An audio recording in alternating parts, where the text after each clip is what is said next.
بسم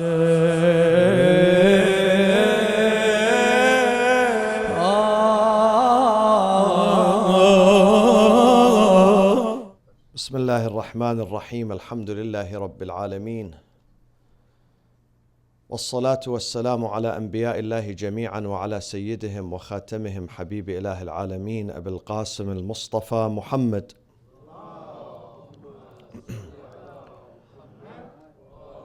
وعلى أهل بيته الطيبين الطاهرين المعصومين الذين أذهب الله عنهم الرجس وطهرهم تطهيرا.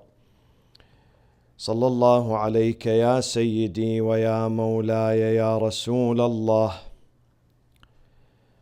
صلى الله عليك يا سيدي ويا مولاي يا أبا عبد الله.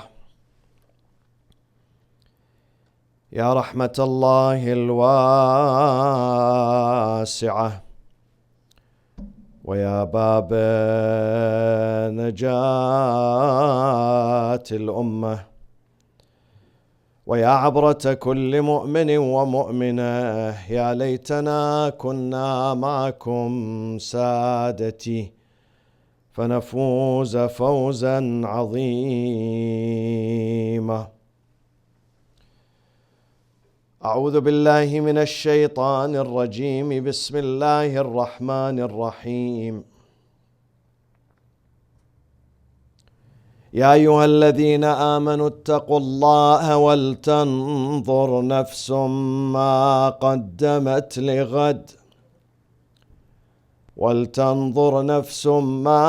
قدمت لغد واتقوا الله إن الله خبير بما تعملون. Refresh your minds and souls with a loud salawat for Muhammadin wa Ali Muhammad.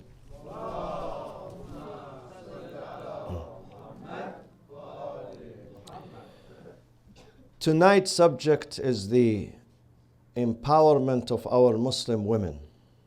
This night is traditionally and classically is related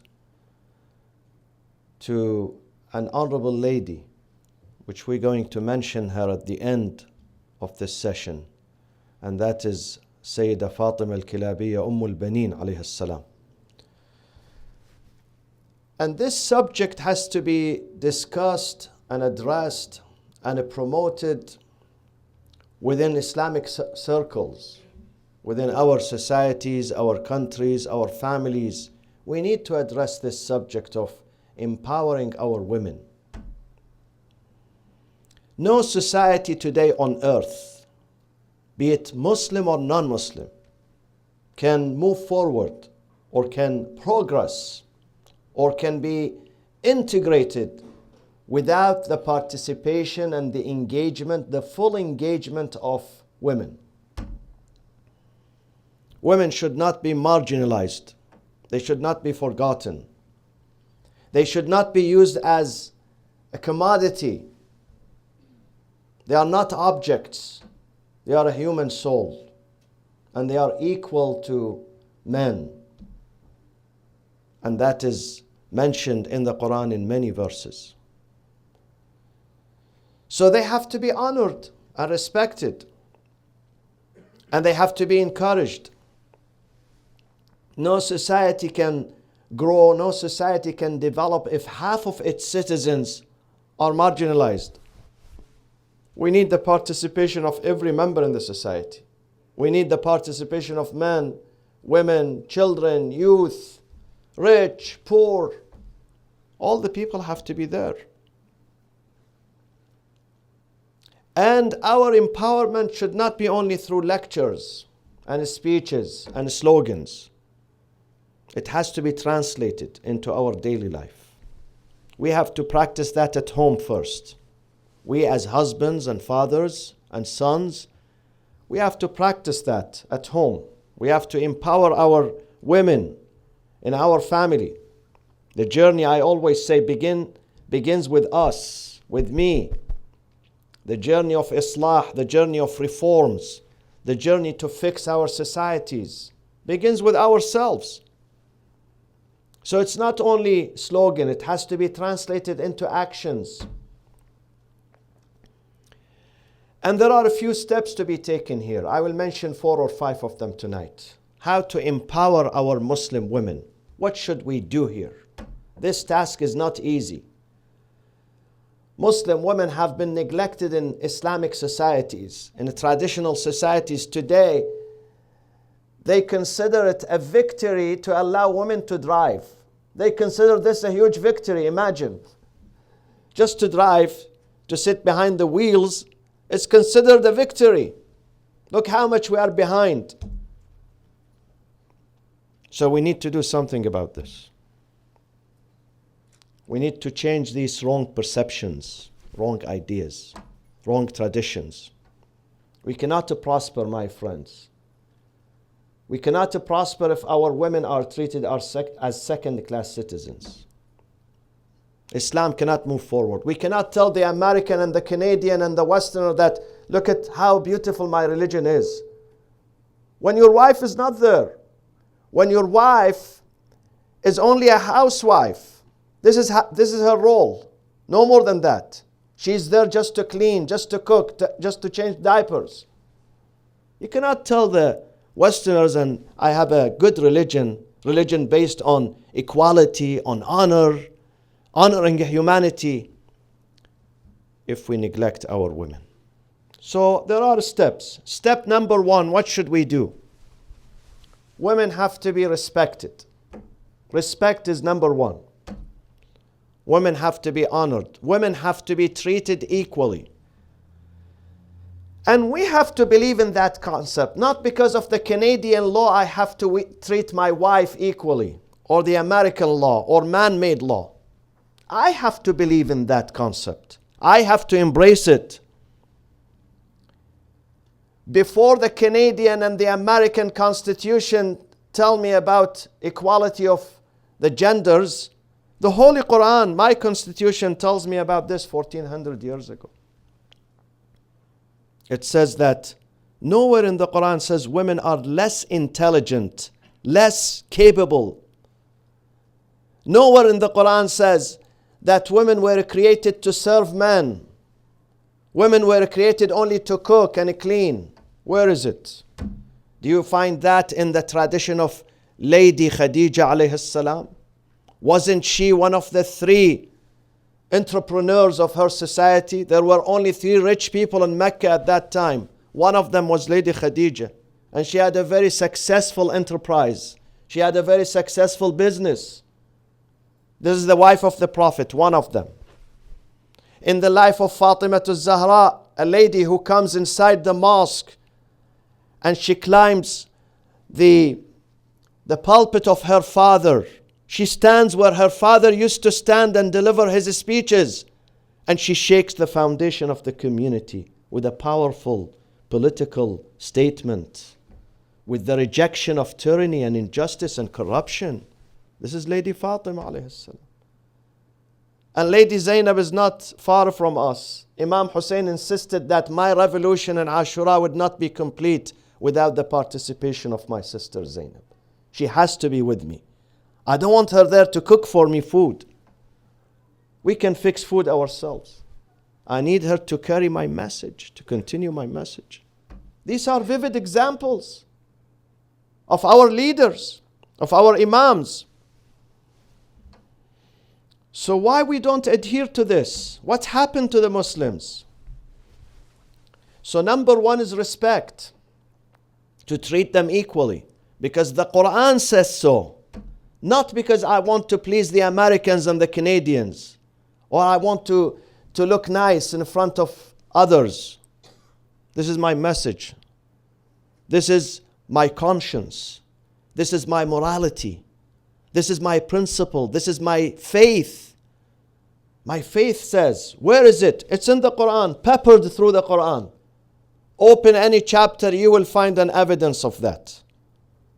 One of them is فاستجاب لهم ربهم أني لا أضيع عمل عامل منكم من ذكر أو أنثى.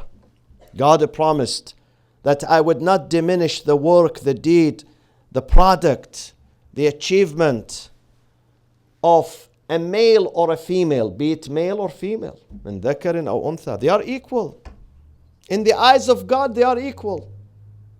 Maybe we are not similar in size, in shape. There are some differences in our psychological structure. But when it comes to responsibility before God, we are equal. There is no preference. There is no single verse in the Holy Quran that puts men before women. No single verse. And all these verses that you find sometimes in the Quran, they have some special translation. We follow Ahlul Bayt. We follow the people who know how to interpret the Quran, how to understand the Quran. We follow their interpretation. We follow their tafsir. Nowhere in the Quran says that women are subservient to men. Nowhere in the Quran says women are subordinate to men. Women were created to serve men, to entertain men. These are tribal mentalities. These are not divine messages. Whenever you find mistreatment of women, this is not God. This is not the Holy Quran. These are tribal mentalities. So number one is respect. Keep empowering them. Keep encouraging them. If you have daughters at home, your job as a father and as a mother is to encourage your daughter. To encourage her to move forward. I want you to be important in the society. I want you to be a leader. I want you to assume leadership. I want you to be an example. Give them self-worth. Give them self-confidence and infuse them with strength. Always encourage them to move forward. Don't put women down. Don't discriminate against women. This is part of respect. Don't look down at them. This is a crime against the humanity.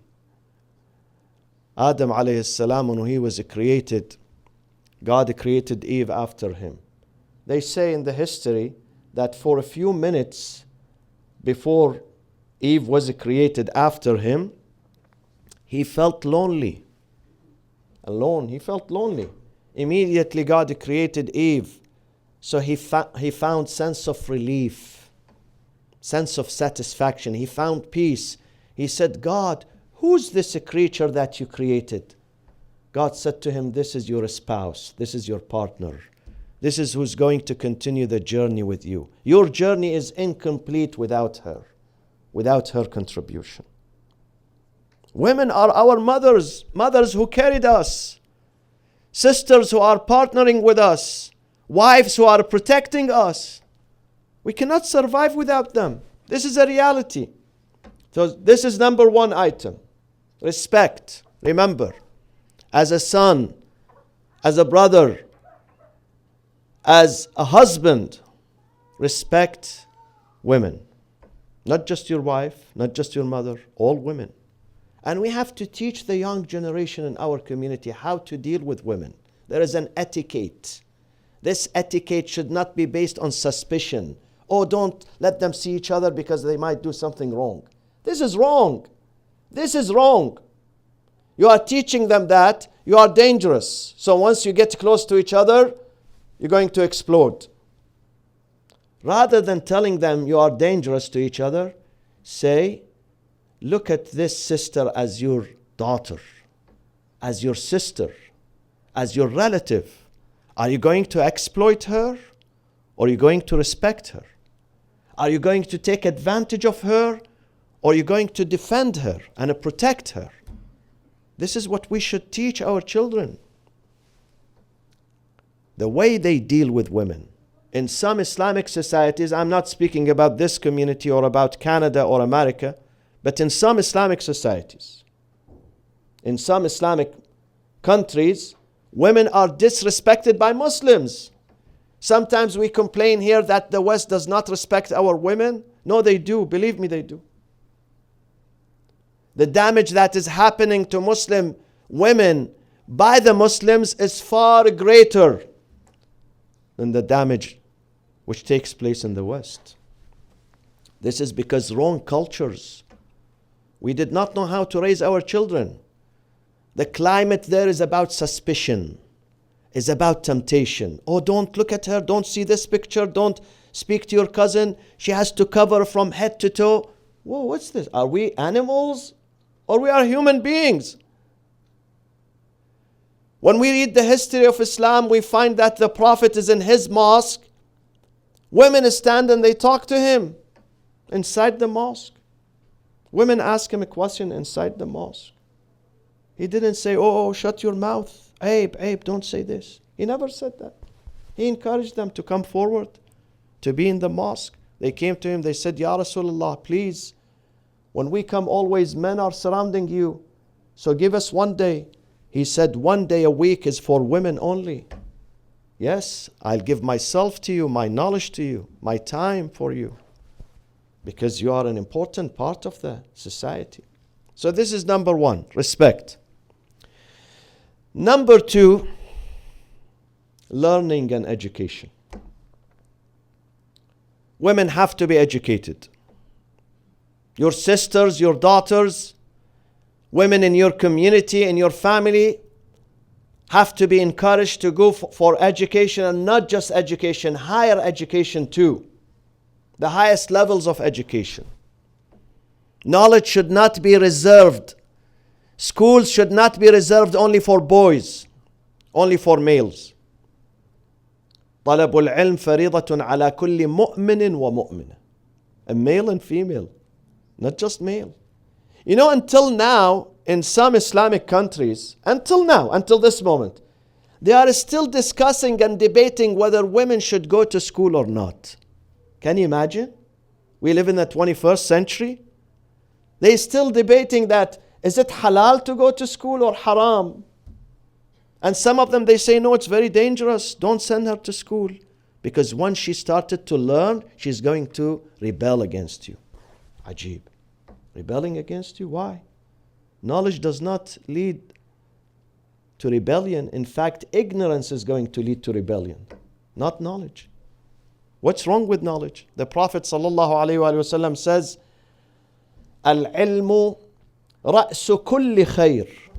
Knowledge and learning and education is the fountainhead of every goodness in this life, every success in this life. Why are you worried about knowledge? In fact, ignorance is dangerous. If you don't teach your children, they're going to rebel against you. Not if you teach them. Not if they are educated. Not if they are open-minded. You have to worry from someone who's ignorant. You have to feel unsafe when you live with someone ignorant. But if someone is knowledgeable, educated, open-minded, you should not have fear of that person. And knowledge should not be reserved only for men. Teach them to go to school. A mother who's educated herself, she values and she appreciates the value of knowledge. So she's going to encourage her children to go to school too. But a wife who's illiterate, a wife who has not been to school, a wife who still today cannot read or write, she would not have a strong incentive to push and encourage her children to go and learn. Only those who learn, my friends, only those who learn, they're going to appreciate the meaning of ilm, the meaning of knowledge. So you want your wife to be a teacher. And by the way, my friends, I always say, a wife, a mother, her job, her number one job is not cooking, is not cleaning, is nurturing children, is teaching. She's the first teacher. Before your son is going to learn at the kindergarten or at the preschool or at the first grade, he's going to learn from his mother. His mother is his first teacher. His mother is his first school. And then sometimes we go to school to graduate, to get a certificate so we can find a job, which is not too bad. Nowadays, this is the way. But Islam says even if you don't want to work, Even if you do not want to find a job, you must learn. You must seek knowledge. Because seeking knowledge for itself and by itself is a merit, is a virtue, fadila. Even if you don't want to work. Now, if you want to work after that, it's up to you.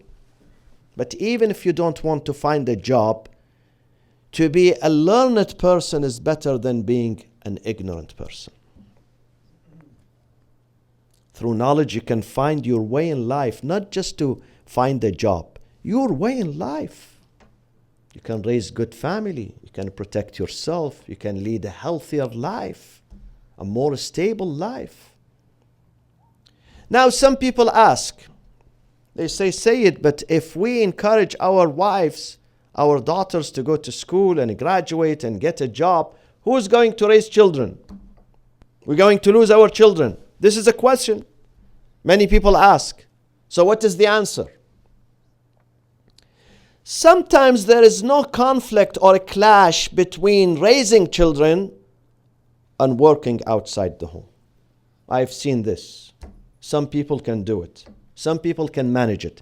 Though it is difficult, it's not easy. It's a big struggle. It's a big challenge. But some people do it and they were successful. But then even if she cannot do that, here Islam says, designate your time for your children first, to raise them. If you can take care of your career and your family at the same time, this is excellent. But if you can't, then Islam says the priority goes to your children first. Raise your children.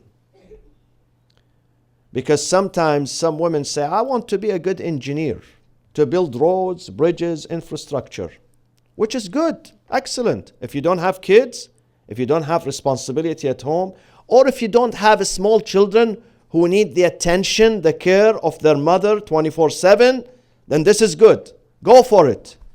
But if you have small children at home and they need the love, the affection of their own biological mother, then we have enough people building bridges, believe me, and roads and infrastructure. But we do not have enough good mothers. So stay at home, take care of your children. Until the time they grow, they are not totally dependent on you. They don't need you 24/7. Then you can fulfill your other mission by serving your community, by serving your country, by serving others. So if there is no clash, then you can do both. If there is a serious clash, then stay at home. But that does not mean that you should not go to school and you should not learn. Because if mothers are educated, then definitely their children are going to be educated too. Take it from me. I have an experience in that. Number 3. What else empowers women? Knowledge and education is about intellectual empowerment. Then we go to the second area. The second area is, my friends, is that no enterprise in this life can succeed without dedication and without sacrifice. And this is a psychological theory in the Quran. God says your job is not going to flourish unless you are standing there. مَا دُمْتَ قَائِمًا عَلَيْهِ. Even if you have a small business, if you are not there, if you leave your business is not going to succeed. Your business is not going to flourish. Even if you have a small business, small shop, the shopkeeper has to be there. He cannot ignore his shop and then he expects to profit from that. He's going to close his business. If he does not care about his business, he's going to close it soon. مَا دُمْتَ قَائِمًا عَلَيْهِ. You have to be there. Same thing with the institution of family. If mothers are not there, they are not dedicated, they're going to lose their families. And no one, my friends, no one is like you mothers, is more compassionate, more affectionate, more serious to take care of the family than you. No one there. God has given you this gift. You are the center of the family, and they need you. And history shows us that those mothers who dedicated their entire life to serve their children became the most successful. Look at yourself. Think about your history. Think about how did you come into this existence? How did you reach this level? Whether it's a school, whether it's at business, whether in the government, whether in politics, whether in the society. Most of the time, the majority of you will find that you had a strong mother taking care of you, supporting you, speaking to you. Children, they need their mothers. Even when the mother is nursing her baby, she's injecting with this milk, with this food, she's injecting human principles, human values. The baby is not just receiving physical food, he's receiving spiritual and mental food too. So be with your children, spend time with them. The more time you spend with your children, the better your children are going to become. Women have to teach their children what is right and what is wrong. It is you, my friends, my sisters, my honorable sisters, who teach us since we are little what is right and what is wrong. Mothers have to coach their children. They have to train their children. You know, there are two types of mothers in every society, not just the Islamic society. In every society, you find two types of mothers. One is a mother who's like a nurse, a babysitter, or a nanny who cooks at home, she cleans, she takes care of the family in terms of the physical needs. But that's it. She has no more role. But there is another example of mothers who are not only cooking and cleaning, they are teaching too. They are nurturers, they are teachers, they are murabbi. The mother is murabbi, my friend. Murabbi means she's a trainer. She trains, she guides, she supports, she strengthens her children. Not just cooking food. There is something, food, you can find it in any restaurant. But tarbiyah, you cannot find it in a restaurant. You cannot find it in the street. Tarbiyah, nurturance, you can only find it in a healthy, strong family where both the father and the mother are there. This is the only place on earth where you find tarbiyah. And the mother is the nucleus of the family. If the mother is gone, the family collapses. So she has a greater role. Nanny you can hire from outside for a minimum wage. You can bring a nanny, a babysitter to take care of your children. But a real mother you cannot hire. A nurturer, a teacher, a role model, someone who loves her children dearly and she gives from her sweat and blood, you cannot hire. They are not found in the market. Beside mothers, good mothers, noble mothers, they practice what they preach. So if they tell their children not to lie, they don't lie themselves. If they tell their children not to be dishonest, they are not dishonest themselves. So she practices what she preaches. And therefore she is more powerful in delivering her message. She is going to leave her marks in the hearts and the minds of her children. Because she is serious. Why did the Prophet say, Al-Jannatu tahta aqdam al-ummahat? Paradise lies underneath the feet of your mother. Because your mother changes your diaper, period? Or your mother cooks food for you? It's not because of that.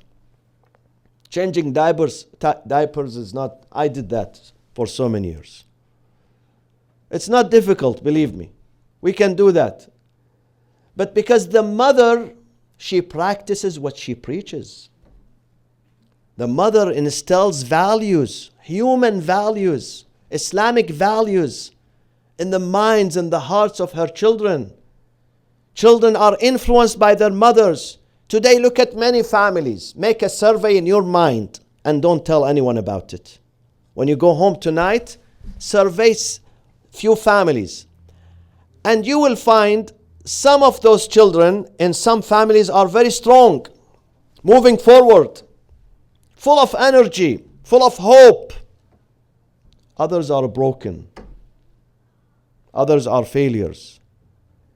And when you analyze, you will find most of the time, not all times, but most of the times, those who are strong, it's to do because of their mothers. They are strong because of their mothers, because they had strong mothers backing them, supporting them, encouraging them. And those who are not strong, unfortunately, because their mothers are away. She's busy doing something else. She did not put her children as a priority. So you have to sacrifice. How do we empower women? Do we just tell them empowerment means that you have to dress well, wear fancy perfume, nice makeup? This is empowerment? Go and dance in public? No, it's not about that. Yes, we tell them go for civic engagement, political participation, cast your vote. We are honored in America today that two of Muslim women's, one of a Somali background, the second of a Palestinian background, they made it to the Congress in Washington. Immigrants. But because of their families, because of their family values, because there were some mothers supporting them, encouraging them, telling them move, work. They made it to the Congress. And we need more. Next time we need, if this year we're going to have two, next year we need another two, another two, another two. We need women. We need women to tell American people that Islam is not a bad religion, not only men. Women are more forceful, more convincing when they speak. But at the same time, beside political participation, also there are other things that empowers our women. And I move from here to the third point. And the third point is taqwa Allah subhanahu wa ta'ala. Piety and righteousness. Our world today is characterized by materialism. The moment you open your eyes in the morning until you go back to bed in the evening, most people, the majority of people, they think about materials. How to make more money. I have $1,000. How can I make this 1,000, 2,000? If I make it tomorrow 2,000, how can I make it 4,000? After 4,000, 40,000, 400,000, 4 million. We don't stop. We need to have more and more and more. Of course, some people, they have more for good reason, for good purpose, for good service. Not just to serve themselves, but to serve others. But many people, they need money for the sake of money, for the sake of being rich, not for the sake of service. And therefore, what is missing today is morality among women and men in the families. Listen to what God says in the Quran. يا أيها الذين آمنوا اتقوا الله ولتنظر نفس ما قدمت لغد واتقوا الله إن الله خبير بما تعملون. Revere God, have reverence for God, and look into what you're going to advance for your tomorrow. What is tomorrow? Tomorrow is the day of judgment. إنهم يرونه بعيدا ونراه قريبا. People think that death is far away from them. I have another 50 years to go. I have another 30 years to go. Look at me, I'm healthy. I just had a medical checkup and everything is fixed. Everything is good. But death does not know these meanings, believe me. Death sometimes strikes at the healthiest people and the most powerful people in the community. I've seen how many children they die before their parents. Young ones. So death could arrive any moment. We have to be prepared. وَلْتَنْظُرْ نَفْسٌ مَا قَدَّمَتْ لِغَدٍ. Think to yourself tonight, have I done enough for tomorrow? If angel of death would visit me with a surprise visit, am I ready to go? Am I okay? Am I safe? Have I done my homework? Ask yourself. وَلْتَنْظُرْ نَفْسٌ. Every soul should think about this destiny. This is a reality. This is not a fairy tale. Death is not a fairy tale. Death a reality that would land one day in our backyard without warning. Now there is a hurricane in America, Florence. Hurricane Florence. They gave warning a week ago. Before it lands. But death comes with no warning. And there is no early system to detect death, believe me. I live in California and we have freeways, crowded freeways. Every single day, before I go to bed, I read the news. Every single day we have several accidents, deadly accidents, fatal accidents, which claims the lives of many young people, The other day I read just 5 days ago, heart-wrenching story. A mother brings her son, he's only 11 years old, to school. She drops him at the school. And then she makes a U-turn and she leaves. The son, who's 11 years old, was crossing the road. All of a sudden a pickup truck comes and he hits him hard. And he kills him instantly. And the mother, before she reaches home, they called her. Before she went back home, come and take your son. He's dead. Reality. Don't get surprised. Yes, we get shocked, but we don't get surprised. This is life. This is our destiny. Some people, they die at home. Some people, they die at hospitals. Some people, they die on the road, in the sea, in the air, in the forest. Some people are sitting with their friends chatting and speaking. Some people, they die during weddings. I've seen people, they collapse during weddings and parties. It happens. وَلْتَنْظُرْ نَفْسٌ مَا قَدَّمَتْ لِغَدٍ. Let's be prepared for that. So this is moral empowerment for our women. What is it? What is moral empowerment? Moral empowerment, it means that women have to uphold their chastity, their iffah, their modesty, their purity, their cleanliness. A clean mother is going to produce a clean family, clean children. A chaste mother who never commits haram, who puts God always before anything else, will produce strong, healthy children. She is going to be proud of those children. Taqwa Allah. We need taqwa, our friends.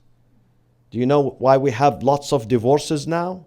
Part of it, it's because taqwa is missing. Piety and righteousness is missing.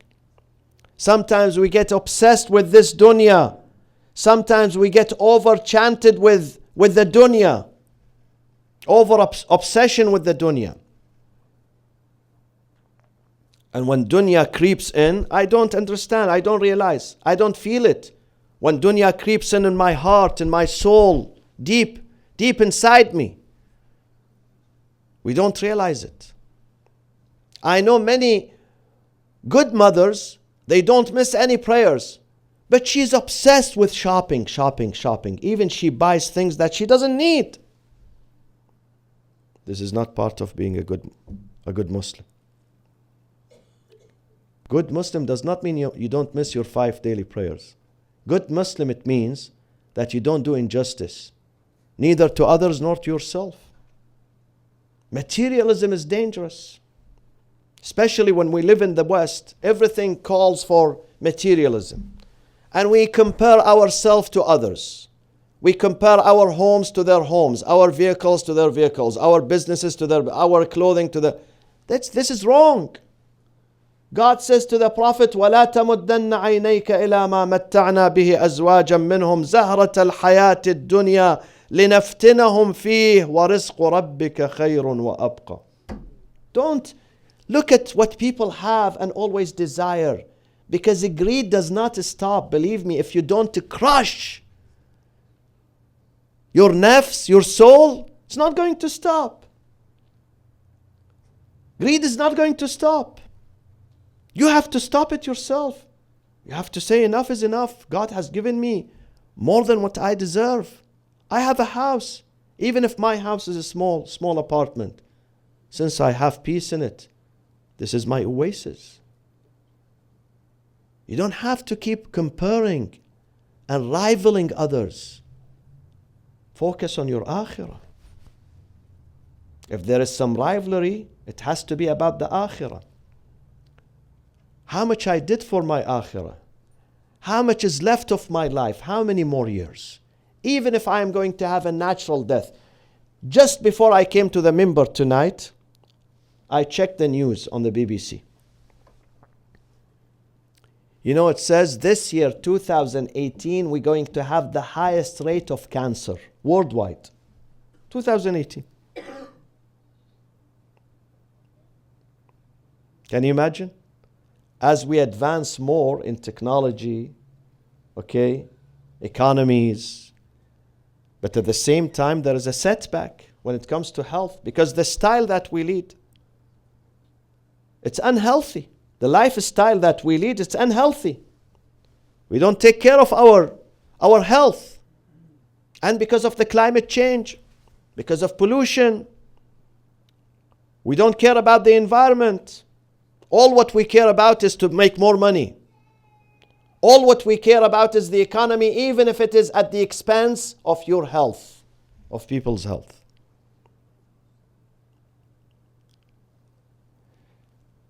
Today when you go home, my friends, go to your closet and see how much clothing you have there, you don't use them. How much shoes, how many pairs of shoes you have, you don't even know about them. You don't know about them. A lot, believe me. A lot. We are used to just collection. Just purchase and put there. Sometimes we don't even wear them. Sometimes I have a friend who said, I have purchased new clothing that I forgot about them completely. I forgot. One day I discovered by accident, we were moving from that house. Wow, these boxes are full of clothing. I didn't even use them. This is not real Islam. This is not real humanity. I'm not saying that only buy 2 sets of clothing and be like Ali ibn Abi Talib. No, I would not do that. I can't do that. Imam Ali says, وَلَكِنَّكُمْ لَا تَقْدِرُونَ عَلَى ذَلك. أَلَا وَإِنَّ إِمَامَكُمْ قَدْ اكْتَفَى مِنْ دُنْيَاهُ بِطِمْرَيْهِ وَمِنْ طُعْمِهِ بِقُرْصَيْهِ.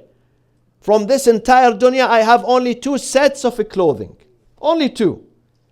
Only 2. 2 thobe. Thobe is this one. Just 2. Not 200. And وَمِنْ طُعْمِهِ, my daily meal is only 2 loaves of bread. That's it. Period. He says, I am your role model, but I know you cannot do this. I'm not asking you to be like me. وَلَكِنْ أَعِينُونِي بِوَرَعٍ وَاجْتِهَادٍ وَعِفَّةٍ وَسَدَاءٍ. But at least incorporate piety in your life. Share what you have. Don't be obsessed with the dunya. Think about your akhirah. Think about sharing. Think about giving. Think about helping. Now in some countries they don't have food. In Yemen today, there are millions of people are suffering with no food, no medicine. We have to think about that. At least if I cannot give them food or medicine, I have to share the pain in my heart. Share with them the pain inside my heart. At least I have to pray for them. I have to feel their suffering in my heart. So mothers, your empowerment is not only with the dunya. It's not only in the shopping malls and with this designer or that designer. This is fake. This is superficial wealth. The real wealth is your character. The real wealth is when you have self-control over your desire. The day you feel that I can say no to myself, that day is a day of triumph and victory for you.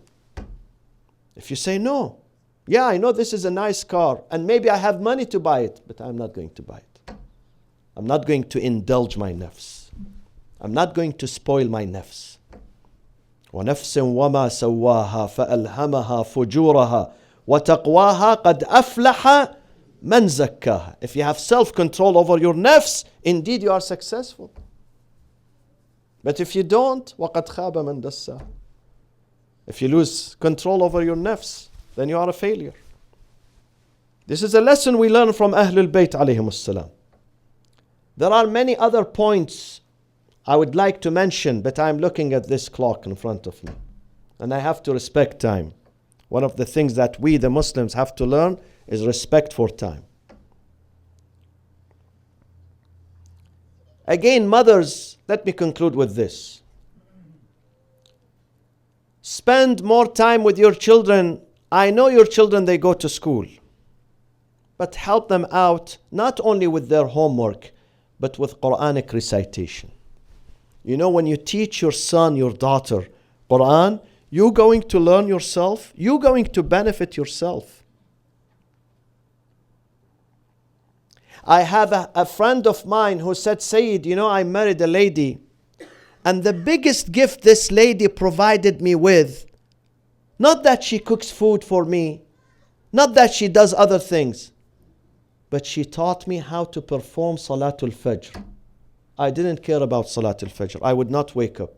But this wife, since the day we got married, from the first day, she said, listen, if you want me to be your good wife and your friend, you have to wake up for Salatul Fajr. He says, she has given me the best gift in my life. Salatul Fajr. I started realizing how powerful is this. How powerful this prayer is. What influence she puts on me. She pushes me forward early morning. I begin my day with hope, with anticipation, full of energy. This is a gift that my wife taught me. This is how we should raise our children, our husbands, our wives. Teach them Quran, teach them dua. If you recite dua, bring your son next to you. Bring your daughter, let them listen to the dua. Share good stories. Share the stories of Ahlul Bayt with their children, with your children. During these nights of Muharram, if you can make some time, sit with your kids, even if you tell them 5 minutes a story about Ahlul Bayt. Ahlul Bayt are full of stories, full of parables, full of givings, full of examples. لا عذب الله أمي إنها شربت حب الوصي وغذتنيه باللبن وكان لي والد يهوى أبا حسن فصرت من ذي وذا أهوى أبا حسن.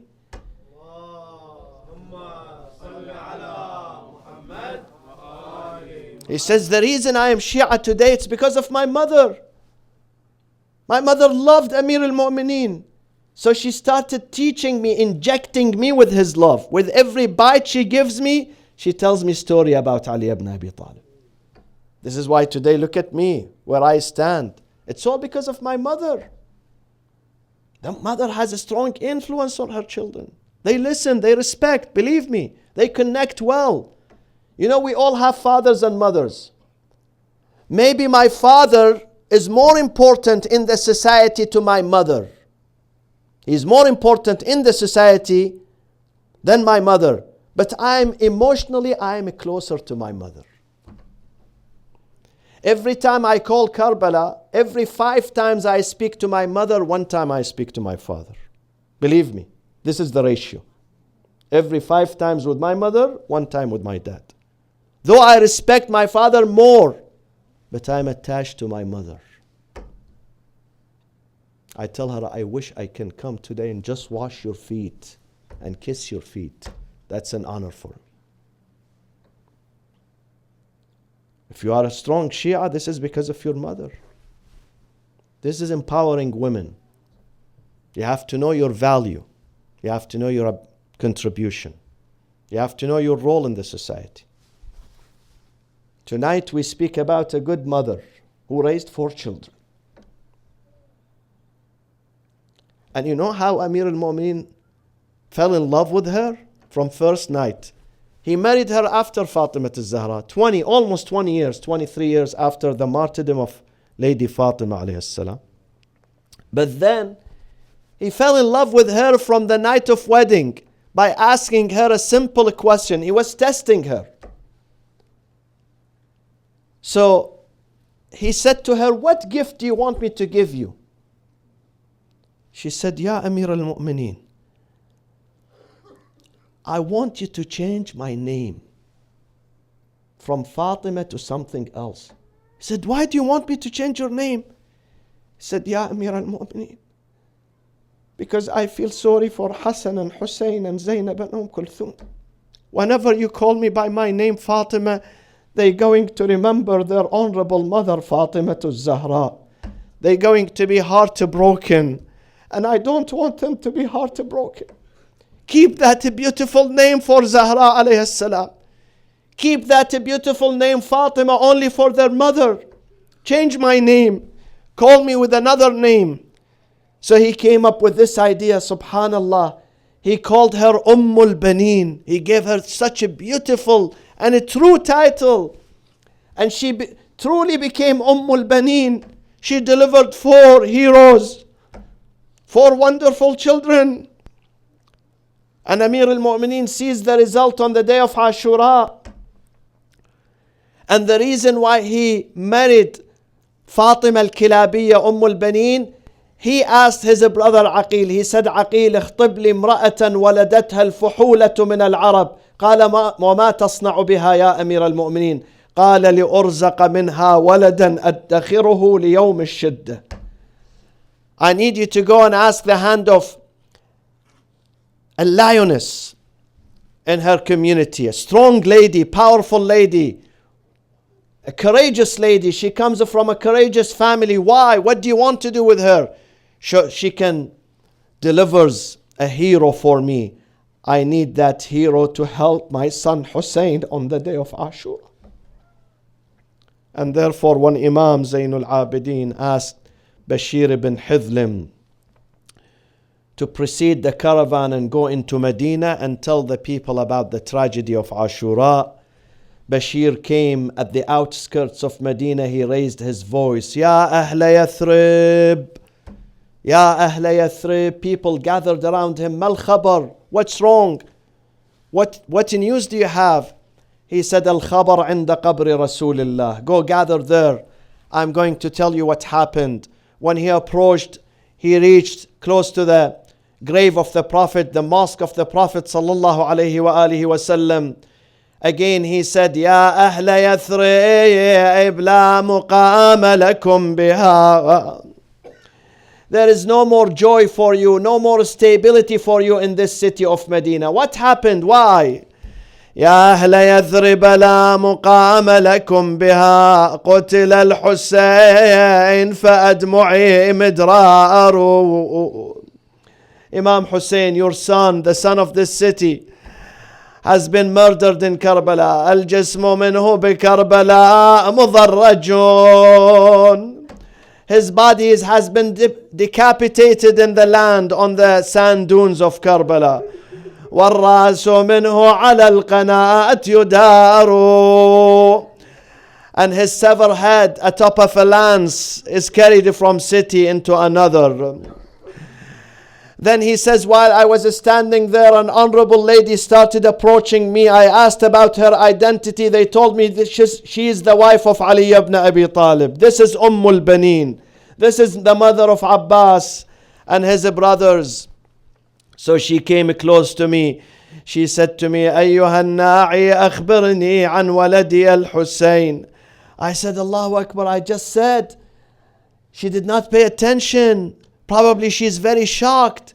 She could not listen to what I said. So I didn't want to tell her about her sons immediately. I started telling her name by name. I said to her, يا أم البنين عظم الله لك الأجر بولدك جعفر. She said, فداء لولدي الحسين. He is a sacrifice for my true son Hussein. يا أم البنين عظم الله لك الأجر بولدك عون. She said, did you hear me asking about my children? Tell me about what happened to Hussein. I said to her, يا أم البنين عظم الله لك الأجر بأبي الفضل العباس. She screamed, she said, ويحك لقد قطعت نياط قلبي فداء للحسين. Still I am asking about Hussein. I said to her eventually, يا أم البنين عظم الله لك الأجر بأبي عبد الله الحسين. Suddenly she screamed, وولداه وحسينا.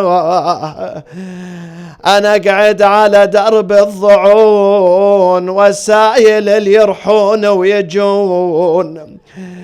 كل من إله غياب يلفون وغايب باللحد مدفون. إنا لله وإنا إليه راجعون. وسيعلم الذين ظلموا أي منقلب ينقلبون والعاقبة للمتقين. نسألك اللهم وندعوك باسمك العظيم الأعظم الأعز الأجل الأكرم يا الله. Tonight is ليلة الجمعة، ليلة تستجاب فيها الأدعية. The gates of paradise, the gate of the heaven are open for us to supplicate, to ask, to demand from Allah subhanahu wa ta'ala. So ask Him for your dunya and for your akhirah. Ask Him for guidance. Ask Him to get you closer to Imam Hussein and Ahl al-Bayt and the Prophet and Islam. Ask Him the protection for your children, for your young ones. Ask Him for the success of Islam. Ask Him for the victory of the oppressed in Yemen and other places on earth. نسألك اللهم وندعوك باسمك العظيم الأعظم الأعز الأجل الأكرم يا الله. اللهم انصر الإسلام والمسلمين. اللهم ثبت قلوب المسلمين على الخير والتقوى والصلاح يا أرحم الراحمين. اللهم شافي مرضانا وداوي جرحانا واغفر ذنوبنا واستر عيوبنا ووفقنا للعمل الصالح يا أرحم الراحمين. وفقنا للتوبة يا أرحم الراحمين. وفقنا أن نكون من عبادك المخلصين يا أرحم الراحمين، وأن نكون خداما لآل رسول الله وللإمام الحسين عليه السلام، ولا تسلب منا شرف خدمة الإمام الحسين عليه السلام. تقبل منا هذا اليسير من المؤسس من جميع الحاضرين والعاملين بأحسن القبول، وعجل في فرج قائدنا وإمامنا وسيدنا صاحب العصر والزمان، وإلى أرواح المؤمنين والمؤمنات والشهداء نهدي للجميع ثواب الفاتحة مع الصلاة على محمد وآل محمد.